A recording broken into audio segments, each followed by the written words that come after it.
যেটা করব সেটা হচ্ছে আজকের যে ঘটনাটি সেটি আমি শোনাচ্ছি। আসসালামু আলাইকুম। আশা করছি ভালো আছেন।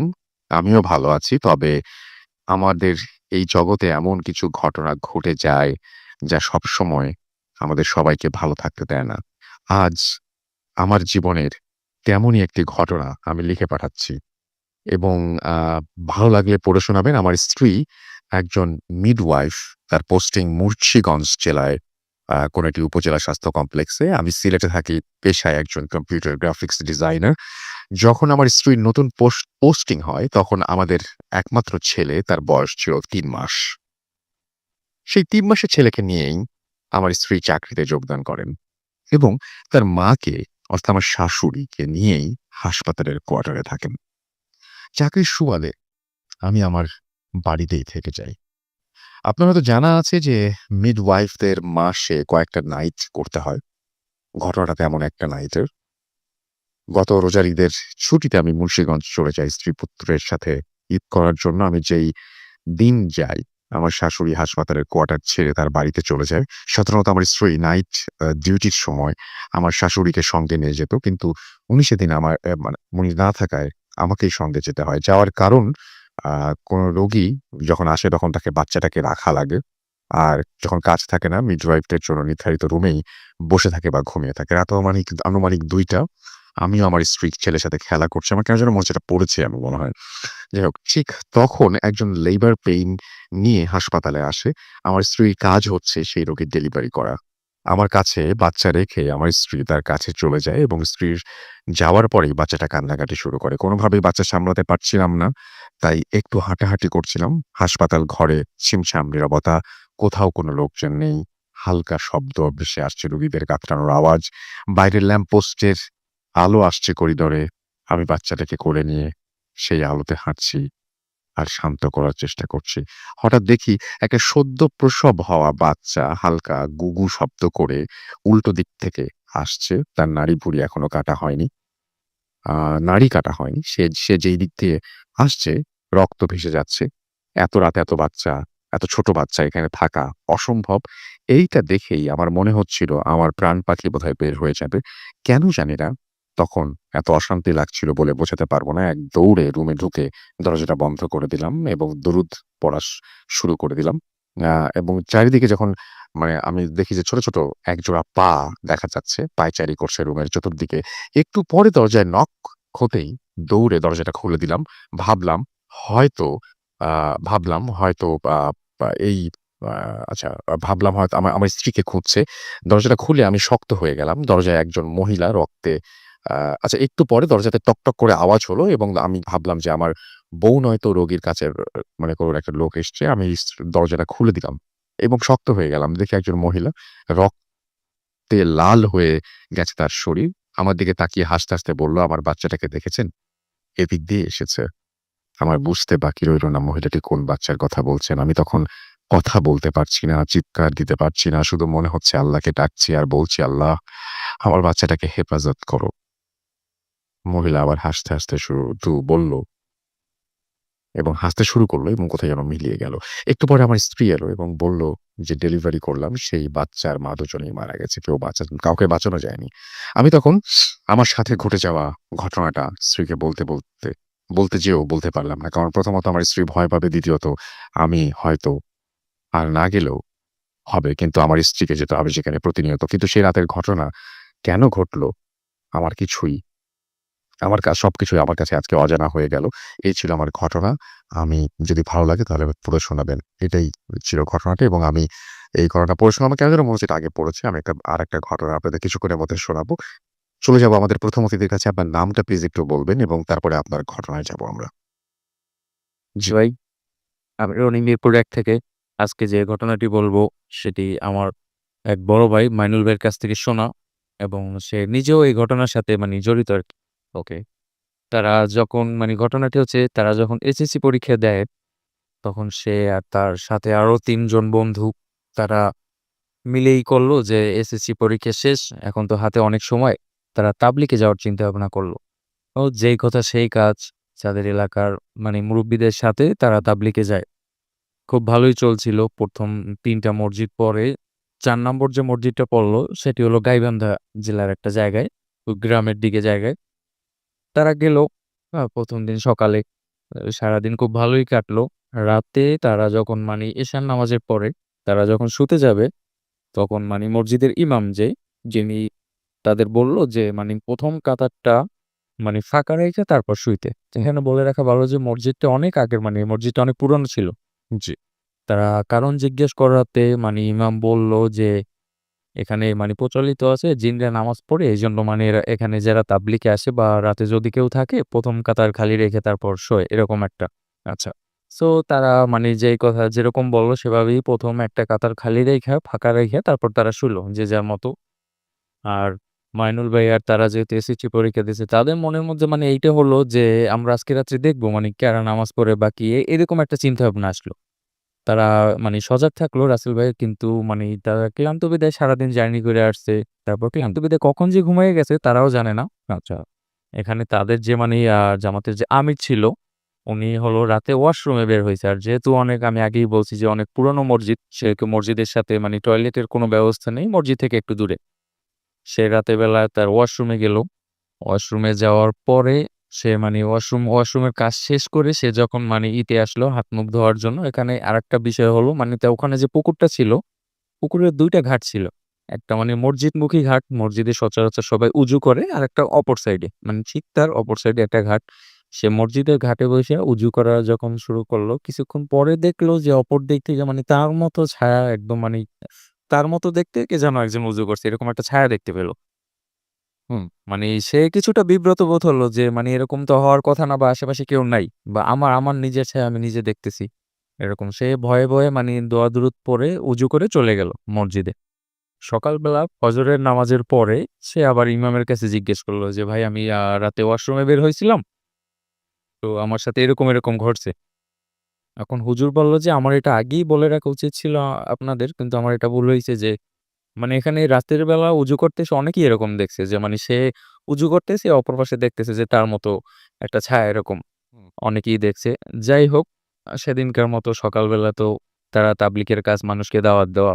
সারাদিন দাওয়াত-টাওয়াত দিল। সারাদিনে তেমন কোনো প্রবলেম হয়নি। শুধু একটা প্রবলেম হয়েছিল, যেটা মানে বারান্দায় তাদের যে আসবাবপত্র খাবারের বা এমনি যে আসবাবপত্র যেটা রেখে গেছিল, ওটা একটু এলোমেলো। সো তারা মানে এটাকে খুব একটা বেশি এরকম নেয় না। মানে নরমালি নেয় সাধারণত। আর মাইনুল ভাই আর তার ওই যে ফ্রেন্ডরা চিন্তা করলো যে আজকে রাতে তারা মানে জিন দেখবে, এরকম একটা চিন্তা ভাবনা কইরা সবাই যখন রাতে শুলো এশার নামাজের পরে, তারা চুপি মসজিদ থেকে বের হইল। অপর পাশে যে ঘাটের কথা বলা হয়েছিল, যে ঘাটে মানে সাধারণত কেউ যায় না বা ওই ঘাটে ওরকম দেখা যায়, তারা সেখানে গেল। সেখানে যেয়ে মানে তেমন কিছুই একটা দেখলো না। কিছুক্ষণ পরে যেটা দেখলো, একটা আগুনের দলার মতো মানে তাদের মাথার উপর দিয়ে গেল এবং যে তাদের যে মসজিদটা ছিল, মসজিদের ছাদের উপর পড়ল। তারাও সাথে মানে দৌড়ে যেয়ে মসজিদের ওখানে গেল। আরেকটা বিষয় হলো যে অনেক আগের মসজিদ, একতলা মসজিদ ছিল আর মসজিদ ওঠার মানে ছাদে ওঠার কোনো সিঁড়ি ছিল না। তাদের হাতে রাসেল ভাই একটাই উপায় ছিল যে মানে পাশের সাইডের গাছ বেয়ে তারা মসজিদে ছাদে উঠবে। যেই কথা সেই কাজ, তারা সেরকমভাবে উঠলো, ছাদে উঠলো, পাশের একটা গাছ বেয়ে মসজিদের ছাদে। কিন্তু তারা মানে কিছুই দেখল না আরকি। আবার নাইমে আসলো, নাইমে আইসা যে যার মতো শুইল। তাদের একটা বন্ধু মানে যার সাথে মেইন আসল ঘটনাটা ঘটে, সে রাতের বেলা যখন ওয়াশরুমে বের হইছে, সে ওই একই জিনিস দেখতেছে যে মানে একটা আগুনের দলার মতো মানে বাগানের দিকে পড়ল। সে ওয়াশরুমে না গিয়ে দৌড়ে বাগানের দিকে গেল। বাগানের দিকে যেখানে মানে আলোটা পড়ছে সেখানে মানে করলো, মানে খোঁজাখুঁজি করলো বা চারপাশে তাকালো। কিন্তু কিছুই দেখল না। ঘটনাটা হচ্ছে রাসেল ভাই সে যখন মানে পিছনের দিকে তাকালো, দেখতে পেল যে সাদা আলখাল্লা পরা একটা লোক তার দিক তাকিয়ে খিলখিল করে হাসতেছে। মানে ঘটনাটি দেখার পর সে ওখানেই সেন্সলেস হয়ে যায়। সকালবেলা তারা যখন মানে ফজরের আজান যখন হয়, তখন মানে তারা যখন উঠে নামাজের জন্য, উঠে মানে তার বন্ধুটাকে কোথাও খুঁজে পাওয়া যাচ্ছিল না। সবাই খোঁজাখুঁজির পর মানে অনেক খোঁজাখুঁজির পর তাকে এক পর্যায়ে বাগানের ভিতর পেল। আচ্ছা। তাকে যখন নিয়ে আসলো রাসেল ভাই, তার গায়ে প্রচন্ড পরিমাণ জ্বর। আর সে অজ্ঞান অবস্থায় পায়। হুম, হুম। ছুড়ে-টুড়ে পড়ে পানি পড়া দিয়ে তাকে কোনমতে হুঁশ ফেরানো গেলেও কিন্তু জ্বর তার কম ছিল না কোনমতে। তখন তারা এই চিন্তা করলো যে তাকে মানে শহরে একটু যেয়ে ভালো হসপিটালে মানে ডাক্তার দেখানোর জন্য। তারা গেল এবং মানে যত সময় যাচ্ছিল রাসেল ভাই মানে জ্বর অতই মানে বেড়ে চলছিল। মানে কমানোরই নেই। এক পর্যায়ে ডাক্তার এরপর পরীক্ষা-টরীক্ষা করার পর ডাক্তারে বলল যে তাকে বাড়ি নিয়ে যেতে মানে বেড রেস্টের জন্য। হুম। তখন চিন্তা করলো যে মাইনুল ভাই, তার একটা বড় ভাই আর ওই যে অসুস্থ ছিল সে, এরা ৩ জন মানে অ্যাম্বুলেন্সের ভিতরে অ্যাম্বুলেন্স নিয়ে রওনা দিল। অ্যাম্বুলেন্সের ভিতর বইসা রাসেল ভাই মানে সে আবোল-তাবোল বলছিল মানে এদিক ওদিক তাকাইয়া যে, "তুমি কেন আসছো? যাও।" এইরকম টাইপের হইছে। কিন্তু তারা ভাবে যে মানে জ্বরের ঘরে প্রলাপ বকছে বা জ্বরের ঘরে মানে অতিরিক্ত জ্বর ভয় পাইছে এজন্য হয়তোবা কিছু একটা বলছে। তাকে বাড়ি নিয়ে গেলা গে যাওয়ার পরে রাসেল ভাই সে মানে বাড়ি বইসা ঐরকম তার রুমের ভিতর মানে কাউকে ঢুকতে দিতেছে না, মানে কাউকে সহ্য হইতেছে না। মানে এরকম আবোল-তাবোল বলতেছে। তারপর তারা তাদের ফ্যামিলির লোকজন চিন্তা করলো যে এর একটা হুজুর আইনা দেখানো হোক। এলাকার একটা বড় হুজুর মানে খবর দেয়া হলো। হুজুরে যখন মানে তার রুমে প্রবেশ করবে রাসেল ভাই, এই সময় মানে সে বলতেছে যে, "তুই কেন আসছিস? আমি যাব না।" মানে এইরকম এক এক মানে রাগান্বিতভাবে এরকম বলছিল। হুজুরে সেদিনকার মতো তাকে দেখে-টেখে কোনমতে বলে গেল যে, "আমি পরের দিন আসব।" পরের দিন আসার কথা বলে হুজুরে চলে গেল। চলে যাওয়ার পরে রাসেল ভাই হলো যে মানে পরের দিন যথারীতি সময়ে হুজুরে আসে। সে তাকে আসনে বসায় মানে যেরকম মানে জিন হাজির করা হয় সেরকম তার শরীরে হাজির করা হলো। তখন হুজুরে জিজ্ঞেস করল যে, "তুমি কেন এসছো? বা কেন এই ছেলের সাথে মানে তুমি ভর করছো?" তখন বলল যে, "ও আমার ছায়ায় পাড়া দিছে।" তখন বলল যে, "কিভাবে ছায়ায় পাড়া দিছে?" বলল যে, "আমি যখন মসজিদের ছাদে করছি, তখন মানে ওরা ৪ জন ছিল, ও আমার ছায়ায় পাড়া দিছে।" যখন বলল যে, "মানি ও তো তোমাকে দেখে নাই বা তুমি তো অদৃশ্য যে ও তোমাকে" বলল যে, "না, কোন কিছুতে কিছু হবে না। ও আমাকে কেন করলো? আমি এইজন্য ওকে শাস্তি দিব।" যাই হোক, এভাবে অনেক কথা-বার্তা বলার পর রাসেল ভাই আ এক পর্যায়ে বলে গেল যে, "আমি এখন যাচ্ছি কিন্তু আমি ওকে কখনো ছাড়ব না। আমি আবার আসবো।" এরকম একটা কথা বলে গেল। হুজুরে তারপর তার অনুযায়ী তাকে একটা তাবিজ দিল এবং বলল যে, "মানে তুমি এই তাবিজটা খুলবা না। তাবিজটা খুললে তোমার সমস্যা হবে।" এরকম একটা কথা বলে হুজুরে চলে গেল। এরপর দেখা গেছে আস্তে, আস্তে সে সুস্থ হয়ে যায় এক পর্যায়ে। এভাবে অনেকদিন কেটে যায়। অনেকদিন কেটে যাওয়ার পরে রাসেল ভাই একদিন মানি সে গোসল করার সময় তার তাবিজটা হাত থেকে খুলে গেল। এবং সে মানে নিজেও মানে বুঝতে পারে নাই যে তার তাবিজ খুলে গেছে বা মানে তার মানে পুরান ঘটনাটা আরকি সম্পূর্ণভাবে ভুলেই গেল এক পর্যায়ে। এক পর্যায়ে তাবিজটা গেল। সন্ধ্যার সময় যেটা ঘটে রাসেল ভাই সেটি হলো যে সে বাজারে গেছে। বাজার থেকে আসার পথে মানে সে একা আসতেছে, মানে অনুভব করতেছে যে তার সাথে, সাথে কেউ একজন আসছে বা পাশে কেউ একজন আছে। এরকম একটা মানে ফিল করতেছে। কিন্তু সামনে পিছনে এরকম মানে চতুর্দিকে কোনো কিছুই দেখতে পায় না।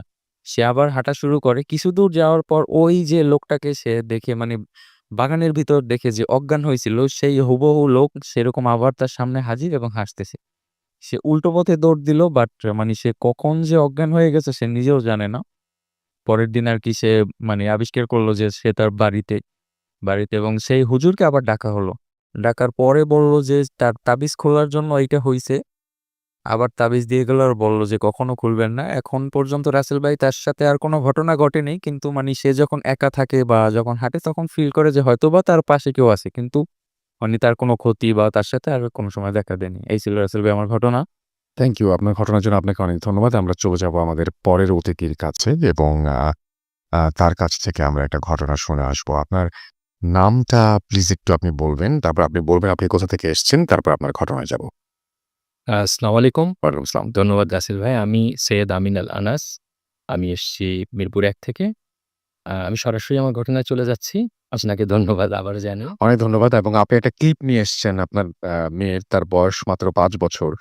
তিনি একটা মানে সে একটা ঘটনা আপনাকে বলেছে। সেই ক্লিপটা আমরা হ মানে যদি আপনি মোবাইল থেকে কিছু অংশ শোনান সবাই মাইক্রোফোনের কাছে ধরলেই শুনতে পাবে।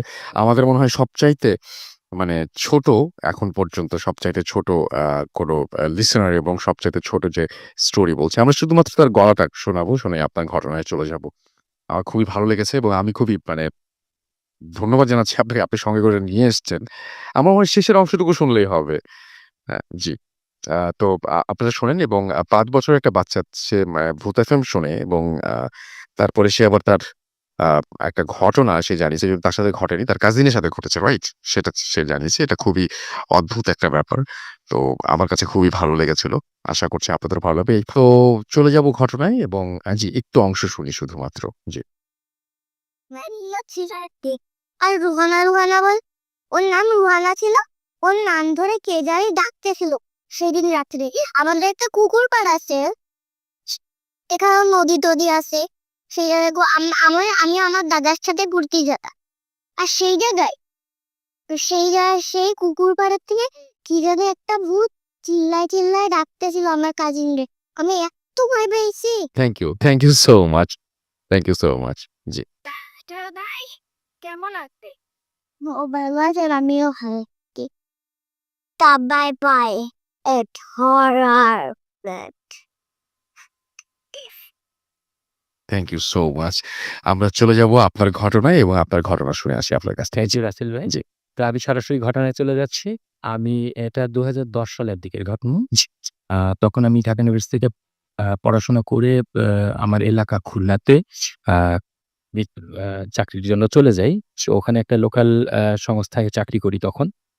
আ আমার কাজের সাথে আমাকে বিভিন্ন দিকে মুভ করতে হতো। তো আমি মোটর বাইক ভ্রমণটা বেশ ভালো লাগতো আমার। ফলে আমি একটু দূরের রুটগুলাতে আমি মোটরসাইকেলেই যেতাম। জি। তো ঐদিন আমাদের যাওয়ার কথা ছিল বরিশালে। তো খুলনা রূপসা ব্রিজ পার হওয়ার পর একটা এরিয়া আছে খুদির বটতলা। এটা মংলা রোডের দিকে যাচ্ছে। তো এই রাস্তাটা নিয়ে অনেক ঘটনা আছে আমি ভবিষ্যতে আলাপ করব এবং ওখানকার লোকাল মানুষ জানে এটার সম্পর্কে। তো এই রাস্তায় দেখবেন সোজা রাস্তা। তারপরেও এখনো টাঙানো আছে যে দুর্ঘটনাপ্রবণ এলাকা। দুর্ঘটনাগুলো রহস্যজনক করা হয়। তো যাই হোক ওই রাস্তায় আমরা উঠলাম। তখন দুপুর 12:30 কি 1টা আমার সাথে আমার মামা মোর্শেদ ও ছিল। ও কোনো কারণবশত আমার সাথে যাচ্ছিল সেদিন। তো আমরা আ জাস্ট ২-৩ কিলোমিটার পার হয়েছি ওই রাস্তাটা। আ এরপরে হঠাৎ করে আমি খেয়াল করতেছি আমার মোটরসাইকেলের হ্যান্ডেলটা আ বাম দিকে টার্ন নিচ্ছে এবং আমার কোনো নিয়ন্ত্রণ নেই। মানে কেউ যেন জোর করে আমার হ্যান্ডেলটা ঘুরিয়ে দিচ্ছে। তো আমি বুঝলাম যে সামথিং রং।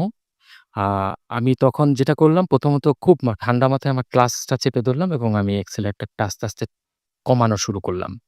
এবং পা নামিয়ে দিয়ে কোনোভাবে গাড়িটাকে নিয়ন্ত্রণ করলাম। কিন্তু ততক্ষণে আমি কিন্তু মাটিতে চলে গিয়েছি রাস্তার পাশে এবং বাঁশঝাড়ের কাছে যে গাড়িটা থামবো। তো আমার মামা পেছন থেকে বলতেছে যে, "তুমি তো বহুবার তোমার সাথে মোটরসাইকেল চলছি। এরকম ঘটনা ঘটেনি। কি হয়েছে?" তো আমি বললাম যে, "আসলে আমিও বুঝতে পারছি না কি হয়েছে। আমার মনে হচ্ছে সামথিং রং" এবং তার কিছুদিন আগে থেকে কিছু ঘটনা ঘটছিল আমার সাথে যার কারণে আমার মনে হচ্ছে সামথিং রং। তো আমি বললাম যে, "মামা আজকে আর যাব না। চলো আমরা ফিরে যাই।" তো ঘটনা এখান থেকে শুরু। হুম, হুম। আমি ফিরে আসলাম। বাসায় এসে শরীরটা ভালো লাগছিল না। তো আমার আব্বা-আম্মার যে ঘর, ওই ঘরের খাটটা বেশ বড়, পুরনো আমলের খাট।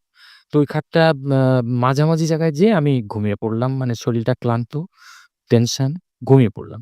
তো হঠাৎ মনে হলো কেউ যেন আমাকে অনেক উপরে উঠিয়ে দিল এবং তারপরে একটা আছাড় খেলাম। তা আমি জাস্ট নিজেকে আবিষ্কার করলাম যে আমি নিচে পড়ে আছি এবং আমার ভুরু আপনাকে দেখিয়েছি কাটা আছে। আ এই জি, ভুরুটার অংশ কেটে গেল এবং মানে পুরা গেঞ্জি রক্তে ভিজে গেল। জি, তো সাধারণত ছোট্ট একটা কাটা এবং খাট থেকে পড়া। এতে কিন্তু এত বড় রক্ত যাওয়ার কথা না। জি। তো যাই হোক আমি আ খুবই হতভম্ব হয়ে গেলাম যে এরকম একটা ঘটনা ঘটলো। নিজের কাছে একটা এম্বারেসিং লাগতেছিল যে খাট থেকে পড়ে তো সাধারণত এরকম হওয়ার কথা না। যাই হোক তো আমি এতটুকু আমার মনে আছে যে আমি যে পড়ছি উপর থেকে কেউ একজন আমাকে মানে খাট থেকে না, খাট থেকেও ২-৩ ফিট উপরে নিয়ে গেছে। এরপর বাড়ি মারল। জি। তো এরপরে আমি কিছুদিনের মধ্যেই আমার রুম যেটা পাশের রুম, সেখানে রাত্রে আমি এবং আমার ওয়াইফ এবং আমার ছোট ছেলে ওর সাথে আছে আফনান।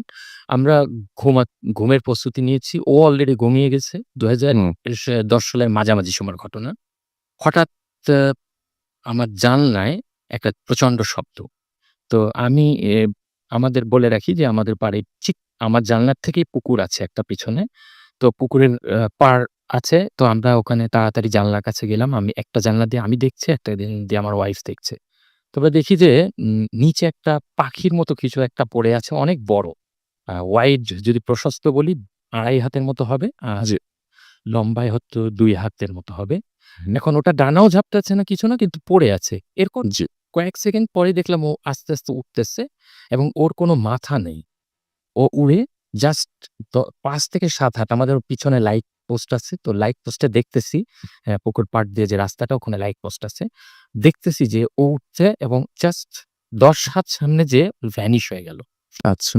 একদম কিচ্ছু নাই। আমরা ২ জন ২ জনের দিক তাকিয়ে আছি যে কি হলো এটা?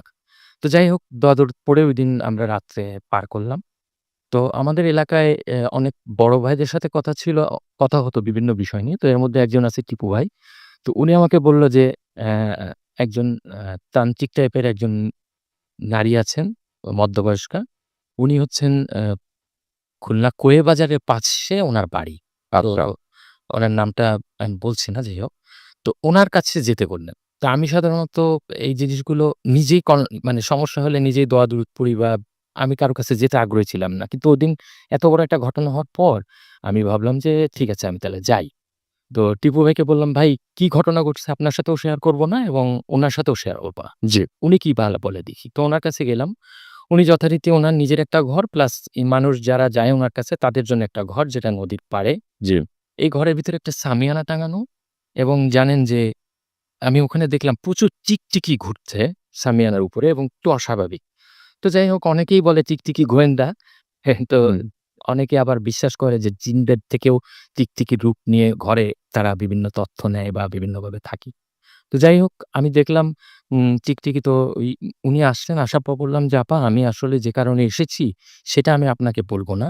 আপনাকেই বলতে হবে যে আমি কেন এসেছি। আ কিছু মনে করবেন না, আপনাকে এরকম একটা পরীক্ষা নিচ্ছি।" হুম। তো উনি বললেন, উনি হাসলেন, হেসে বললেন, "বসো।" তো উনি কিছু পড়লেন। পড়ার পর অনেকটা হাই উঠল। এরপর উনি চোখ বন্ধ করলেন এবং স্পষ্টভাবে আমাকে বলতে লাগলেন যে, "তুমি কালকে সাদা কিছু দেখেছো এবং সে জিনিসটা উড়ে যাচ্ছে, তাই না?"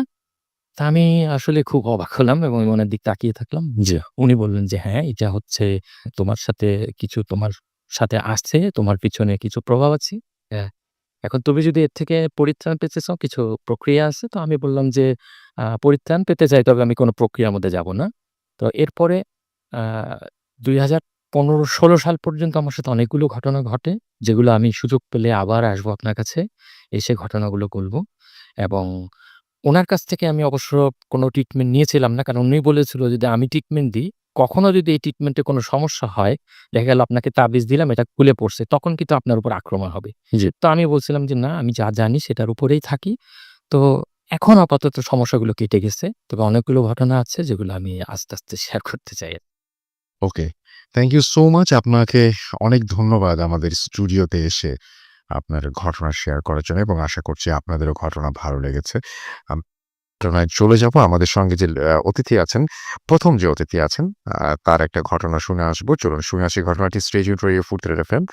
আর ফুরতেই আপনার নামটা আরো একবার বলতে হবে, কোথা থেকে এসেছেন সেটা আরো একবার বলতে হবে। তারপর আপনার ঘটনায় যাব। জি। আসসালামু আলাইকুম রাসেল ভাই। আমি রনি, মিরপুর ১ থেকে। আমার 2nd যে স্টোরিটা সেটি মানে আমার এক বড় আপুর কাছ থেকে শোনা। আ ঘটনার সূত্রে তার বাবা সরকারি চাকরিজীবী। আ তারা যখন রাঙামাটি থাকতো, আ সময়টা হলো ১৯৯০ বা ১৯৯১ এরকমের দিকটায়। তারা যখন ওই টাইমে রাঙামাটি পোস্টিং হয়, সে তখন খুব বেশি একটা বড় না। 6 বা 7 এ পড়ে এরকম একটা বয়স। তার বাবার একটা বদঅভ্যাস ছিল যে সে তার ফ্রেন্ড সার্কেলের সাথে অনেক আড্ডা দিত, প্লাস একটু ড্রিংকস করতো, এরকম একটা বাজে অভ্যাস ছিল। একদিন রাতে আ সে তার বন্ধু-বান্ধবের সাথে আড্ডা দিতে, দিতে রাত্র অনেক হয়ে যায়, প্রায় ১টা নাগাদ। সে চিন্তা করল যে রাত্র ১টা নাগাদ সে বাড়ি আসার চিন্তা করল তার আরকি। তার বন্ধু-বান্ধব তাকে অনেক মানা করা সত্ত্বেও সে আর তার বাধাটা শুনল না। সে তার মতো করে বের হলো রাসেল ভাই। বের হয়ে সে চিন্তা করল যে সে যদি সোজা রাস্তা দিয়ে হেঁটে যায়, তাহলে তার অনেক সময় লাগতেছে বাড়ি পৌঁছাইতে। কারণ একটা শর্টকাট রোড ছিল, যে একটা মাজারের পাশ দিয়ে ছোট একটা রোড ছিল। মাজারের পর একটা বড় কবরস্থান। কবরস্থানের পর একটা ছোট নদীর মতো ছিল, ওখানে নৌকা থাকতো। নৌকা দিয়ে আরকি রশি টেনে ওপার পার হওয়া যেত। সে চিন্তা করল যে না, আমি মেইন রোড দিয়ে না গিয়ে আমি রোড দিয়ে যাবো। ওই মাজারের পাশ দিয়ে ওই রোড দিয়ে যাবো। আমার তাড়াতাড়ি হয়ে যাবে। এরকম একটা চিন্তা ভাবনা কইরা আ সে ওই মাজার রোড দিয়ে রওনা দিল। মাজার পার হয়ে তারপর সে যখন কবরস্থানের ও জায়গায় ক্রস করতেছে, তখন একটা বৃদ্ধ মতো লোক, সাদা চাদর পরা। সে তাকে বলতেছে যে, "তুই ওদিক যাস না। তোর সামনে বিপদ।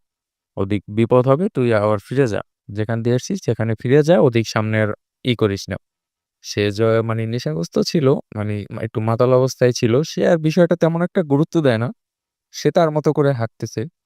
হাঁটতে, হাঁটতে একটা সময় যে যখন নদীর পাড়ে পৌঁছায়, রাসেল ভাই তখন হলো মানে ওই যে মানে যে সাদা চাদর পরা মানে মুরব্বিটা তাকে বলছিল যে সামনে তোমার বিপদ হবে যেও না, পরে আমার দোষ দিতে পারবে না। সে মানে হাওয়ায় এক প্রকার মিলিয়ে গেল। সে আর তাকে কোথাও দেখতে পেল না। সে রীতিমতো মানে নৌকায় উঠলো। নৌকায় মানে তখন কি উনি হচ্ছে মানে স্বাভাবিক ছিলেন নাকি না, না, না, উনি স্বাভাবিক ছিলেন। মানে নেশাগ্রস্ত ছিলেন? হ্যাঁ, নেশা তাহলে এই ঘটনাটা আমরা শুনবো না। কারণ হচ্ছে নেশাগ্রস্ত অবস্থায় উনি যেকোনো কিছু দেখতে পারেন। আমরা এটা না শুনি। আমরা যেটা করতে পারি সেটা হচ্ছে যে আপনাদের যে মেসেজগুলো আপনারা পাঠাচ্ছেন সেই মেসেজগুলো আমরা একটু পড়ে ফেলি এবং আপনারা দেখতে পাচ্ছি যে অনেকেই লিখছেন আমাদেরকে এবং আমাদের যে আ রেডিও ফুর্তির যে পেজটা রয়েছে সেই রেডিও ফুর্তির পেজটাতে অনেকেই লিখছেন। যে সমস্ত লিসেনাররা তাদেরটা একটু আমি পড়তে চাই। তো আমি আ পড়ছি। ভূত এফএম-এর পেইজে আমাদের যে লাইভ চলছে সেখানেও অনেকে লিখছেন and thank you very much. আমাদের আ আ আর যে রেডিও ফুর্তির যে পেজটা সেখানে লিখছেন যারা দেখতে পাচ্ছি যে হ্যাপি বার্থডে নো বার্থডে তো না। কেন বার্থডে বলছেন সবাই? আ মাসুম ভাইয়ের বার্থডে গেছে কালকে। ভূত এফএম-এর বার্থডে না। আচ্ছা, আমি যেটা করতে পারি সেটা হচ্ছে যে আপনারা যারা লিখছেন তাদের কথাগুলো একটু পড়ি। ডিজে সাগর, শামীম খান আমাদের সঙ্গে আছেন। মিনহাজ রুহি আমাদের সঙ্গে আছেন, বায়েজিদ আমাদের সঙ্গে আছেন, লিওন ফাহিম আমাদের সঙ্গে আছেন, ঋতু ইয়াসমিন আমাদের সঙ্গে আছেন, আমাদের সঙ্গে আছেন এমডি আসিফ, আছেন আমাদের সঙ্গে ফারহান ফুয়াদ, আমাদের সঙ্গে আছেন আমিনুল ইসলাম রাজু, আমাদের সঙ্গে আছেন শাহবাজ শাওন, এছাড়াও রুমানুল ফেরদৌস আমাদের সঙ্গে আছেন, আমাদের সঙ্গে আছেন দেখতে পাচ্ছি প্রান্ত, এছাড়াও আমাদের সঙ্গে আছেন আরো অনেকেই। থ্যাংক ইউ ভেরি মাচ আমাদের সঙ্গে থাকার জন্য। অ্যান্ড যারা আমাদের সঙ্গে পুরোটা সময় থাকবেন তাদেরকে অনেক ধন্যবাদ। আমি আরো একবার আপনাদেরকে জানিয়ে দিই যে জি, আপনার নামটা বলুন। জি, আমার নাম মুশতাক আহমেদ রাঙা। আমি এসছি পাবনা জেলার ভাঙ্গুড়া থানার ওকে। চরণবিল অঞ্চল থেকে। তাহলে আপনার ঘটনায় চলে যাই আমরা সরাসরি। জি, রাসেল ভাই, আমি আজকে যে ঘটনাটি শেয়ার করতে যাচ্ছি এটা আমার আ অঞ্চলের একটি ঘটনা চরণবিলের। তো আমি আমার এলাকার একটু বিবরণ দিয়ে নিচ্ছি ১ম এ। জি, আমার যে গ্রাম, আমার গ্রামের নাম গোবিন্দপুর। তো আমার গ্রামের পাশের যে গ্রাম, সেই পাশের গ্রামের নাম হচ্ছে বাগমারা গ্রাম। ঠিক আছে? তো আমার গ্রাম প্লাস বাগমারা গ্রাম, এই দুটো গ্রামের মধ্যবর্তী যে ডিসট্যান্স আরকি, তো এটা প্রায় ৪ কিলোমিটার। তো এই আমার গ্রাম এবং বাগমারা গ্রামের মধ্যবর্তী স্থানে একটা জায়গা আছে যেটাকে আমাদের অঞ্চলে ছয়গাছি বলে ডাকে সবাই। ছয়গাছি বলে পরিচিত। কারণ সেখানে ৬ টা বড়, বড় গাছ আছে রাসেল ভাই। বটগাছ ৬ টা বড়, বড়। তো সেখানে একটা ঘটে যাওয়া ঘটনা। লোকমুখে অনেক ভৌতিক ঘটনা সেখানে এর আগেও ঘটেছে। লোকমুখে শোনা যায়। তো যার সঙ্গে ঘটেছে তার নাম হচ্ছে বিমল চৌকিদার।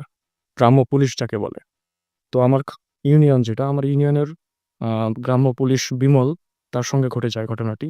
তো নরমালি যেটা হয় যে বিমল চৌকিদার তার ডিউটি শেষ করে প্রায় রাত ১০টা ১০:৩০ দিকে সে বাড়ি ফেরে নরমালি প্রতিদিন।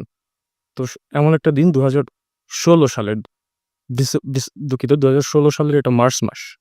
মার্চ মাসে বেশি গরমও না, ওয়েদারটা ছিল বেশি গরমও না, বেশি ঠান্ডাও না, এরকম একটা ওয়েদার। সে কাজ শেষ করে সে বাড়ি যাচ্ছিলেন। ঠিক আছে? রাতে। তো গ্রামের রাত ১০:৩০ মানে অনেক গভীর রাত, যেখানে মানুষ ঘুমিয়ে পড়ে সবাই খুব তাড়াতাড়ি, এবং নির্জন রাত, রাস্তাঘাটে একদম জনশূন্য, নিরবিচ্ছিন্ন এবং নির্জন রাত। তো বিমল চৌকিদার বাড়ি যাচ্ছিলেন।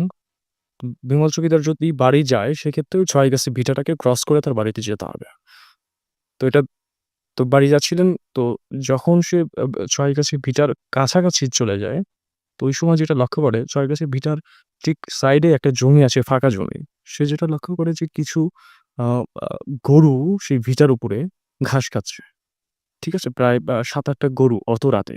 নরমালি রাসেল ভাই, গ্রামে এত রাতে গরু কখনোই একটা জমিতে ৭-৮ টা গরু ঘাস খাবে না, এবং প্রত্যেকটা গরুর সঙ্গে একেকটা করে মানুষ আছে রাসেল।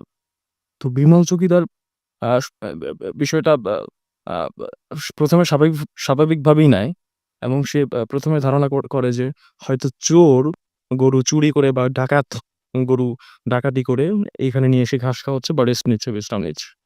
তো সে যেহেতু চৌকিদার, সে সাহস করেই সেদিকে এগিয়ে যায়। তো সে যখন যায় ওই মাঠের কাছাকাছি, তো তার হাতে যেটা ছিল, সে একটা হারিকেন ছিল তার হাতে, এবং একটা বল্লম জাতীয় একটা লাঠি ছিল। হুম। তো সে সেই মাঠের দিকে যায়। যাওয়ার পরে সে যেটা লক্ষ্য করে সেটা হচ্ছে সে সে য যত দূরে যায় এবং গরুগুলো তার পিছুতে থাকে। যত দূরে যায় গরুগুলো পিছুতে থাকে। একটা সময়তে যখন মাঠের উপরে গিয়ে দাঁড়ায়, সে যেটা লক্ষ্য করে রাসেল ভাই, কোনো গরু বা কোনো মানুষ, কোনো কিচ্ছুই নাই। একদম নির্জন। ঠিক আছে? সে তো প্রাথমিকভাবে ভয় পেয়ে যায় বিষয়টাকে। তো সে যেটা হয় আ একটা একটা দমকা বাতাস, কালো একটা বড় দৈত্যাকার ছায়া সম্বলিত একটা দমকা বাতাস তার আ পাশ দিয়ে ধাপ করে চলে যায়। ঠিক আছে? যখন ওই বাতাসটা যায় রাসেল ভাই, তখন তার যে লাইট, মানে লাইট বলতে হারিকেনের আলোটা রাসেল ভাই নিভে যায় সাথে, সাথে। এবং সে প্রচন্ড ভয় পায়। ভয় পেয়ে যাওয়ার পরে, যেহেতু ওই জায়গায় এর আগে অনেক ঘটনা ঘটেছে ভৌতিক, এবং সে এই কারণে আরো বেশি ভয় পায়। একটা পর্যায়ে সে যেটা করে, সে বসে পড়ে মাটির উপরে রাসেল ভাই। এবং আচ্ছা। জায়গাটা সম্পূর্ণ জনবিচ্ছিন্ন একটা জায়গা, এবং ২ গ্রামের মাঝখানে, এবং আ চারদিকে শুধু মাঠ আর মাঠ, দিগন্তজোড়া মাঠ। তো এরকম একটা সময় সে একা, একা একটা মাঝখানে মা ম মানে মাঠের মধ্যে। তো যেটা করে সেটা হচ্ছে যে, সে তার যে হারিকেন, হারিকেন জ্বালানোর চেষ্টা করে। সে দিয়াশলাই বের করে যতবারই ট্রাই করে হারিকেন জ্বালানোর জন্য, বাট হারিকেন আর জ্বলে না। সে ১ বার, ২ বার, ৩ বার এরকম করে ট্রাই করে, বাট হারিকেন সে জ্বালাতে পারে না ওই সময়। তো ঠিক ওই সময়টাতে সেই যে কালো যে দমকা বাতাসটা, ছায়া সম্বলিত দমকা বাতাসটা, বাতাসটা তার চারপাশে ঘুরতে থাকে। এবং মাটির মধ্যে যত ঘাস ছিল, সেই ঘাসগুলোকে নিয়ে ঘুরতে থাকে রাসেল ভাই, এবং চারপাশে একটা বড় বাতাসের সৃষ্টি হয়, এবং তার চারপাশে ঘুরতে থাকে। সে প্রচন্ড ভয় পায়, এবং সে বিশ্বাস করে যে না, তার সঙ্গে খারাপ কিছু করতে যাচ্ছে, এবং সে যেটা করে সেটা হচ্ছে, তার জীবন বাঁচানোর জন্য রাসেল ভাই সে সবকিছু রেখে সে তার বাড়ির দিকে দৌড় দেয় রাসেল ভাই, গ্রামের দিকে। সে এত জোরে দৌড়াতে থাকে রাসেল ভাই, দৌড়াতে থাকে। তো যখন সে দৌড়াচ্ছে রাসেল ভাই, পিছন থেকে খটখট, খটখট শব্দ। তো সে পিছনে যখন তাকায় রাসেল ভাই, দেখে যে প্রায় ২০-৩০ টা ঘোড়া তার পিছনে তাকে তাড়া করছে, এবং ডানেও, বামে, তার ডানে, বামে এবং পিছনে ২০-৩০ টা ঘোড়া তার পেছনে তাড়া করছে রাসেল ভাই। সেইটা দেখে তো আরো ভয় পায়, প্রচন্ড ভয় পায়, এবং তার একটাই কথা, মানে তার একটাই মনের এখন শক্তি, যে তাকে বাড়ি যেতে হবে কোনোভাবে। সে তারপরেও মনের শক্তি নিয়ে সে দৌড়াতে থাকে, ঘোড়া তার পেছনে দৌড়াতে থাকে। খুব ভয় পায়। তো একটা সময় সে লক্ষ্য করে যে, তার গ্রামের একটা পাড়ায় ২ টো আলো জ্বলছে টিপ করে, বাতির আলো। ঠিক আছে? হারিকেনের বাতির আলো।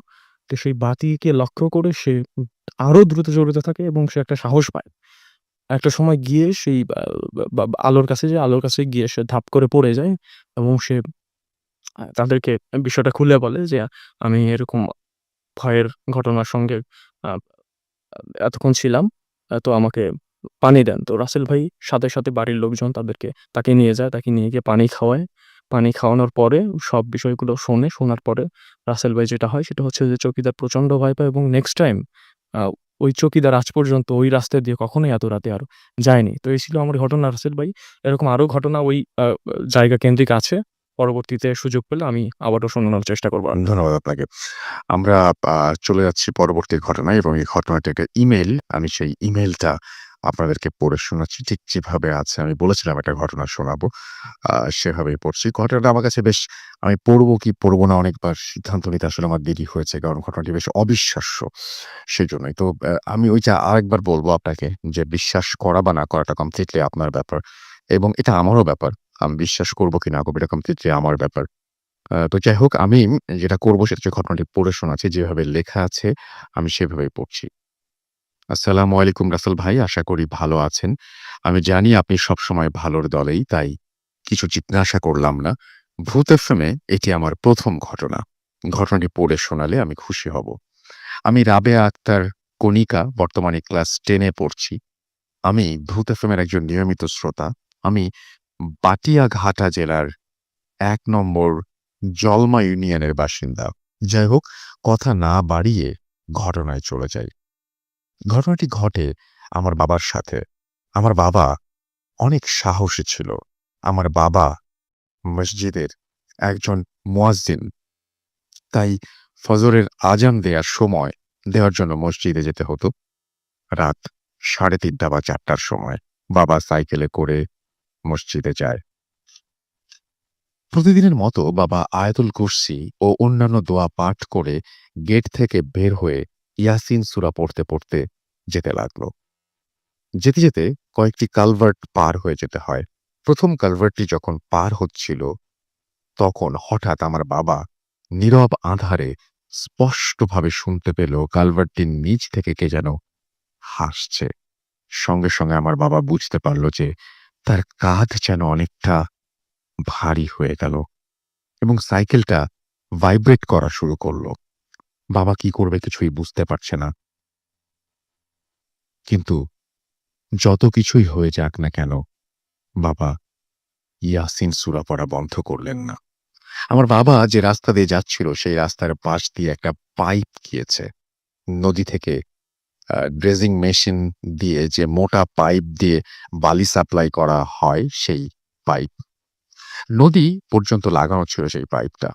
সেই রাস্তা ধরে কিছু দূর যাওয়ার পর যা দেখল তা হলো বালির পাইপের ওপরে ১৪ থেকে ১৫ ফিট লম্বা সাদা কাপড় গায়ে পেঁচানো কেউ একজন শুয়ে আছে। বহু আকাঙ্ক্ষা নিয়ে কিছুটা কাছে গিয়ে দেখল এরকমের অদ্ভুত টাইপের আরো মানে কাছে গিয়ে তার পা থেকে মাথা পর্যন্ত পুরো বডিটা সর্বোচ্চ ৫ থেকে ৬ ফিট আর তার শুধু হাত ২ টা হলো ১৪ থেকে ১৫ ফিট। বিশ্বাস করবেন কিনা জানি না। বাবা যখন তার খুব কাছে, একদম কাছে গেল তখন ভয়ংকর জিনিসটি তার নিজের এক হাতের তালুর ওপর উঠে বসল। বাবা কোন রকম সেটিকে ক্রস করল। তারপর দ্বিতীয় কালভার্টের কাছাকাছি আসতেই সব নরমাল হয়ে গেল। বাবা মসজিদে গিয়ে আজান দিলেন, নামাজ পড়লেন। তারপর বাসায় এসে সবার সাথে ঘটনাটি শেয়ার করলেন। আমার মা বলল কিছুদিন রাতে মসজিদে গিয়ে থাকতে। কয়েকদিন মসজিদে থাকার পর সব স্বাভাবিক হলো, তখন আবার বাসায় এসে থাকা শুরু করলেন। এভাবে বেশ কিছুদিন কোনো সমস্যা ছাড়াই যাওয়া আসা করতে লাগলেন। কিন্তু বাবা প্রতিদিন রাতের মতো করে একদিন সাইকেলে করে যাচ্ছিলেন ফজরের আজান দিতে। হঠাৎ সেই কালভার্টের কাছে এসে মাথা ঘুরতে লাগলো তার। আর অনুভব করতে লাগলো আস্তে আস্তে পুরো শরীরটা ঠান্ডা হয়ে যাচ্ছে। যখন সামনে তাকালো তখন সবকিছু ঝাপসা ধোঁয়ার মতো। মনে হলো কোনো কিছু সাইকেলের সাথে বাড়ি খেয়ে আলাদা হয়ে গেল আর সাইকেল থেকে পড়ে গেল। মজার ব্যাপার হলো ওই বস্তুটি যেটি সাইকেলের সাথে ধাক্কা লেগেছিল সেটির কোনো ওজন ছিল না। বাবা উঠে বসতে চাইলো কিন্তু পারল না, যেন কোনো জড় বস্তু হয়ে গেছে। কোনো মতে যখন পাশ ফিরে তাকালো দেখল ১৫ ফিট হাতওয়ালা মানুষ সাইজের বস্তুটি তার পাশে শুয়ে আছে। সেই ভয়ঙ্কর বস্তুটি তার নিজের একটি হাতের ওপর উঠে বসল। বাবা খেয়াল করল সেই বস্তুটির হাত মাত্র একটাই। আগেরবার যখন দেখেছিল তার ২ টা হাত ছিল এবং তখন সে হাতের উপরে উঠে বসেছিল। তার যে হাতটা ছিল না সেই পাশের অংশটি বাবার বর্ণনায় কোনো গাছের ডাল মুড়িয়ে ছিঁড়ে গেলে যেমন দেখা যায় পাইপের পাশে পড়ে আছে ঠিক তেমনই। আবার সাইকেলটা পাশের খালের মধ্যে পড়ে আছে। সবকিছু কেমন যেন ঘোর ঘোর লাগছে। তখন নিজেকে আবিষ্কার করল যে তার পুরো শরীরে কাদা পানি লেগে আছে। মনে হলো খালের পানিতে গিয়ে পড়ে কাদা পানি লেগে গিয়েছিল। সবকিছু নিজের শক্তির বিপরীতে ভেবে বাবা যখন দৌড় দিবে ঠিক তখনই তার সামনে দাঁড়িয়ে একজন মধ্য বয়সের লোক টর্চ হাতে। বাবা যেন মরেও ফিরে এসেছে। বাবা সেই লোকটাকে ডাকলো। লোকটি বাবাকে বলল লোকটি এসে বাবাকে বলল, "আমি বিপদে পড়েছি।" লোকটি বলল, "আমার একটা হাত হারিয়ে গেছে। যদি একটু খুঁজে দিতেন।" বাবা হতবাক হয়ে তার কথা শুনে কিছু বিশ্বাস করতে পারছে না। লোকটি হেসে বলল, "কি ভয় পেয়েছেন?"